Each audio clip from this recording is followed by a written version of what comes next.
Ethan Cole pulled his coat tighter around his shoulders as he stepped out into the frozen plain. The wind cut through the layers like sharp knives, and the snow blew in harsh, swirling patterns. He had been sent to this remote planet, Virella 9, to repair old communication relays left behind after the war. Most people had long since abandoned this icy world, but Ethan did not mind. He liked the quiet, the solitude. It gave him time to think. The outpost he lived in was small, nothing more than a few metal cabins connected by narrow walkways. The lights inside flickered now and then, and the heater worked poorly. Ethan didn't care. He had been here for weeks and had grown used to the cold. He worked quickly, checking the equipment in the main cabin, then moved to the small living quarters. That night, after repairing the last relay, Ethan sat in his chair, drinking lukewarm tea. The wind outside moaned against the walls, shaking the cabin. He leaned back, thinking of how quiet everything was. No other humans, no aliens, just snow, silence, and stars. Then a strange noise reached his ears. A soft metallic clank coming from the snow outside. He froze and listened. His hand went to the small blaster on his belt. It was a simple model, not meant for real fights, but it was enough to protect him from small wildlife, or scavengers. The sound came again, closer this time. Something was moving through the snow. Ethan grabbed a flashlight and stepped outside. The wind hit him in the face, freezing his cheeks. He pointed the beam across the white expanse and saw something unusual. A small metal object lay half buried in the snow. It was not part of the outpost. Ethan's heart beat faster. He hurried over, kicking snow aside. It looked like a small pod, round and scratched with faint lights flickering inside. The metal was cold and dented as if it had been falling for a long time. He carefully opened the hatch. Inside was a girl, or something like a girl. Her skin was pale, almost glowing faintly in the dim light. Her hair shone like silver threads and her eyes were closed. She was breathing, but shallowly. Blood had stained the side of her suit and her arm hung awkwardly. Ethan felt a strange mix of fear and pity. He had heard stories of alien species, but he had never seen one up close. He did not know her language, her people, or what to expect. Yet he knew one thing clearly. She needed help. Without thinking too much, he lifted her carefully and carried her back to the cabin. The snow whipped around them and the cold bit at his face. He tried to keep his steps steady, not wanting to jostle her too much. Every breath was a cloud in the frigid air. Inside the cabin, he laid her on a cot and pulled blankets around her. The heat from the small heater was weak, but it was better than nothing. Ethan tore a strip from his own coat to wrap around her arm, hoping to slow the bleeding. She stirred slightly. Ethan froze, unsure if she would wake. Her eyes opened slowly, revealing colors he had never seen before. Soft, luminous, like sunlight passing through water. She blinked, and for a moment it felt like she was studying him, trying to understand him. "You're alive," he whispered, more to himself than to her. She did not respond. Her lips moved faintly as if she was trying to speak, but no sound came out. Ethan realized her voice might be weak from the cold and injury. He decided to wait, not wanting to scare her. Hours passed. Ethan stayed beside her, keeping watch. He gave her small sips of water using a clean cloth. Her breathing grew steadier and her color improved slightly. She still did not speak, but she moved her fingers slightly, almost reaching for him. Late at night, when he thought she was finally asleep, he heard a soft whisper. "You're warm?" Ethan froze. He had not expected her to speak. The voice was soft, musical, and faint, almost like a song carried on the wind. I'm just here to help," he said gently. She did not respond, but her eyes stayed open, focused on him. There was no fear now, only something like curiosity. Ethan realized that she might have been awake the whole time, pretending to sleep. The cabin was quiet except for the heater's soft hum and the wind outside. Ethan felt a strange sense of connection, even though they did not speak the same language fully. He did not know her name yet, where she came from, or why she was here. All he knew was that she needed him, and he wanted to help her. Over the next few days, Ethan worked carefully to repair her translator device. It was old and damaged, but he managed to make it functional. When he switched it on, a soft hum filled the cabin and a small screen lit up. "Can you understand me?" he asked. She nodded slowly, still weak, but her voice came out clearly now. "Yes, I understand," she whispered. Her accent was strange, flowing, musical. "Thank you. Human." "You don't need to call me that," Ethan said. "Just Ethan." She smiled faintly. Lyra, she said. From that moment, a fragile bond began to form. Ethan learned that Lyra was from a distant world called Tyrath, and that she had been attacked while returning home. Her ship had been destroyed, and she had barely escaped in her pod. She was the last of her crew. I thought I would die, she said quietly one night. You're alive now, Ethan replied, and you'll stay that way. It was a simple promise, but he meant it. He saw the fear in her eyes slowly fade, replaced with something soft and trusting. She began to rely on him, though she still watched him carefully, unsure if humans could be fully trusted. Days passed. Ethan and Lyra fell into a quiet routine. He cooked small meals, shared blankets, and repaired equipment around the cabin. She learned human words slowly, and he tried to learn hers.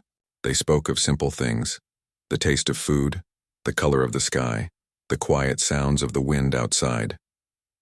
One evening, as the snowstorm raged outside, Ethan noticed her shivering despite the blankets. He moved closer, offering his own warmth. She flinched at first, unused to physical closeness. Then she relaxed, letting him hold her hand.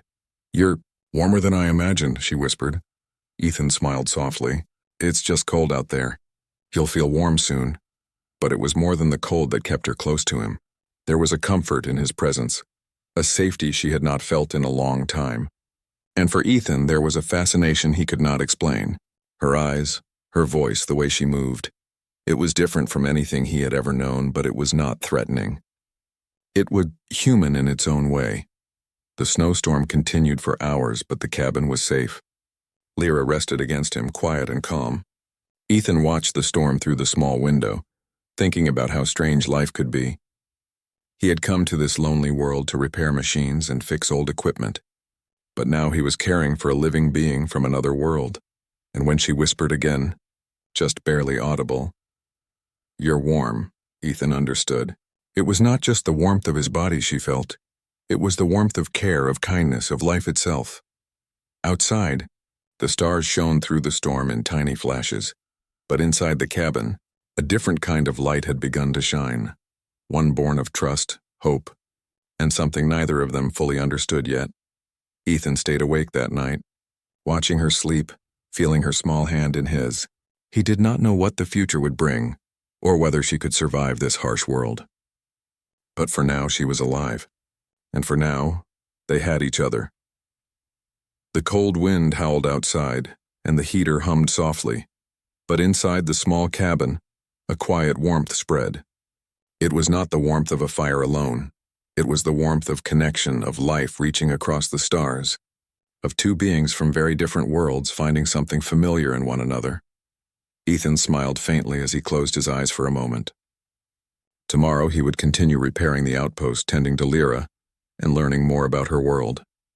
And perhaps in the quiet moments between, they would begin to understand each other more fully.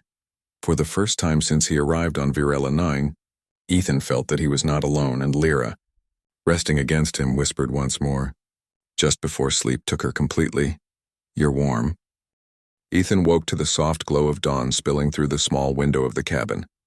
The snowstorm outside had eased slightly, leaving a quiet blanket of white over the frozen plains.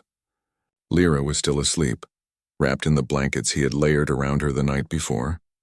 Her breathing was steady, and her face, though pale, looked peaceful. Ethan watched her for a moment, feeling a strange mix of relief and curiosity. He had never met anyone like her, and the thought of losing her frightened him more than the storm outside ever could.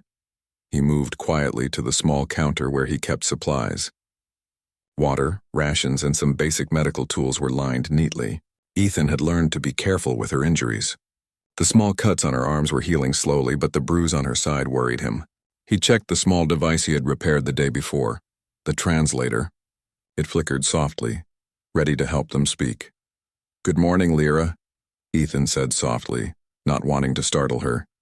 She stirred, opening her eyes slowly. They caught the morning light and glowed faintly, the color shifting like liquid gold. "Morning," she whispered, her voice weak but clear. "You awake?" "I've been up," Ethan said with a small smile. "You slept well?" "Yes," she said after a pause. "Warm?" "Safe."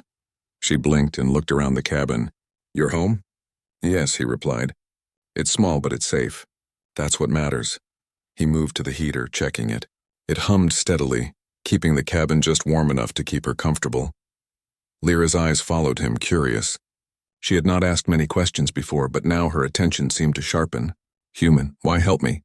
she asked softly, almost hesitantly. Ethan paused. He didn't expect this question so soon. "Because you needed help," he said finally. "That's all? No reason more than that?" She seemed to think about it. Her brow furrowed slightly, a motion so human it surprised Ethan. "No. Trick?" "No trick," Ethan said, shaking his head. "You're hurt. You needed warmth, I gave it. That's all." Her lips moved slowly and a faint smile appeared. "Strange. Humans. Kind. I'm not sure about all humans," Ethan said, chuckling. "But I try." Lyra studied him quietly for a moment, then nodded. She tried to sit up, but a sharp wince crossed her face. Ethan rushed to her side. "Don't push yourself," he said gently. "You need rest." She shook her head. "I need learn?" He asked, curious. "Yes. Your language, your ways. Understand?" She paused, her gaze shifting. "Trust hard," Ethan nodded. He understood. Trust was difficult, especially between humans and Tirath. Their species had fought wars and old fears ran deep. But he felt it was possible here, in this quiet cabin on a frozen planet. "I can teach," he said simply. "If you want." She nodded, a small gesture of hope. "Teach, please." Over the next days, Ethan began teaching her simple words and phrases. They practiced slowly, repeating each word, each sound. Lyra was a quick learner, her melodic voice making even simple words sound musical. She laughed softly when she mispronounced something, a light, delicate sound that warmed Ethan's heart. In turn, Lyra taught him about her people. She spoke of Tirith, a world with pale skies and forests that glowed faintly at night. She described her people's ways, the songs they sang, the colors they wore, and the care they gave to each other. Ethan listened, fascinated. It was a world so different from his own, yet there were threads of similarity: hope, kindness, curiosity. One evening, as the cabin grew dark and the heater hummed softly, Ethan noticed Lyra staring out the window. Snowflakes drifted down slowly, catching the last light of the day. "Beautiful," she whispered, her glowing eyes reflecting the white landscape. "It is," Ethan agreed. "But it's cold out there. You'd freeze without blankets." She turned to him, a faint blush coloring her pale cheeks. "You warm," she said again softly. "More than snow, more than cabin." Ethan felt a warmth spread through his chest. He had heard the words before, whispered the night she arrived, but now they felt heavier, deeper. Not just about the cold, they were about care, about safety, about something he could not fully explain. "Thank you," she said quietly, almost shyly. "You don't need to thank me," Ethan said. "I want to help." "That's enough." The days grew colder and the wind outside howled more fiercely. Lyra's injuries were slow to heal and Ethan worried constantly. He cleaned the wounds, applied salves, and kept her warm with blankets and his own body heat when necessary. Lyra tried to help, though her strength was limited. She carried small tools, adjusted blankets, and assisted him in tiny ways. One morning, Ethan noticed she was shivering more than usual. Her teeth chattered slightly and her hands shook. He acted quickly, moving her close to the heater, covering her with extra blankets. "You're too cold," he said, concerned. "Stay close." "Don't move too much." Lyra's glowing eyes met his. "Human, cold, bad," she whispered. "I want warm." Ethan moved beside her, careful not to hurt her. She leaned against him, her body small and fragile. He felt the faint pulse of her life, steady but weak. Her fingers brushed his arm almost tentatively, as if testing the warmth. "You're warm," she whispered, just as she had before. "More than snow. Than cabin. More than alone." Ethan smiled faintly. "I'm glad," he said softly. "You'll get stronger. You'll survive this." For a moment they sat in silence, listening to the wind outside, the soft hum of the heater and the faint rhythm of each other's breathing. It was a quiet, peaceful moment, one of the few they had shared without fear or pain. But the peace was fragile. Ethan knew that their safety was temporary. The planet was harsh and danger could appear at any time. Scavengers, creatures, or even the remnants of war could come. He did not want to think about it, but he had to. One night, as he checked the outpost's old communications equipment, he realized the signals were weak. Most of the relays were damaged and the system was failing. Without a backup, they could be stranded here for weeks or worse. Ethan worked late into the night, repairing wires, adjusting circuits, and testing the small generator that kept the heater and lights running. Lyra watched him, fascinated. "Human, clever," she said softly. Ethan laughed quietly. "I just fix things. That's all." "You fix life?" she asked, her voice curious. Ethan paused. "I don't know, maybe. In a way."